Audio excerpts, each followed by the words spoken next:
La tuberculose est une cause majeure de décès liés au VIH à travers le monde. Si en République démocratique du Congo, les avancées sont considérables, le Swaziland, lui, a le taux le plus élevé d'infection au VIH-Sida dans le monde. La tuberculose y est répandue. Aujourd'hui, il y a une menace croissante de la tuberculose multirésistance, une souche agressive qui est beaucoup plus difficile à traiter. Je vous propose de suivre ce reportage réalisé par notre collaborateur Khalil Gay de La Voix de l'Amérique. Dans le royaume montagneux du Swaziland, la voiture de la Croix-Rouge serpente le long des routes de terre pour atteindre les habitations rurales éloignées. Il est essentiel de faire parvenir des médicaments à des personnes comme Kulshile Nyamane, qui a contracté une tuberculose multirésistante. Ce cas se produit souvent lorsque les patients ne terminent pas leur traitement initial de la tuberculose.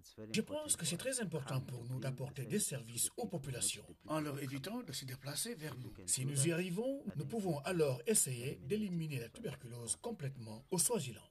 C'est un énorme défi dans un pays qui a le taux d'infection de sida le plus élevé du monde et où la tuberculose est répandue.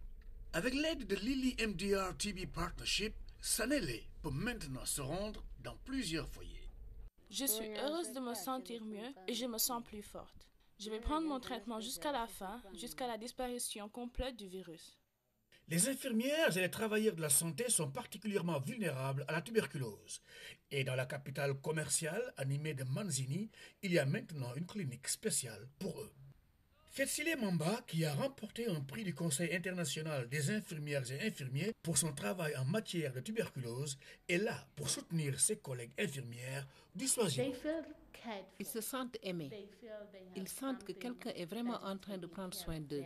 De même, les infirmières comme Lauren Dlamini, qui a contracté la tuberculose à l'hôpital local où elle travaille, peuvent faire face à leur travail quotidien avec confiance. Je peux maintenant faire face aux défis, car j'ai été traitée et je me sens en forme et j'ai beaucoup plus d'énergie.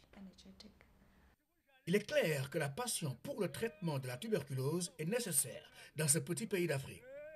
Et un coup de pouce au niveau mondial pour réduire la tuberculose, dit Lushika Dishu, secrétaire exécutif du partenariat HALT à la tuberculose de l'Organisation mondiale de la santé. Nous avons besoin de faire tout ce que nous pouvons pour réduire considérablement la tuberculose dans le monde. Nous pouvons y arriver par le partenariat. Si nous travaillons ensemble, nous trouverons des moyens pour prévenir, diagnostiquer et traiter la tuberculose.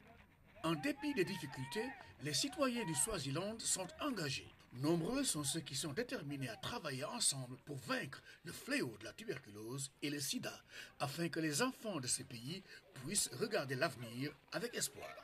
À Manzini, dans le Swaziland, Khalil Gay pour Télé 50.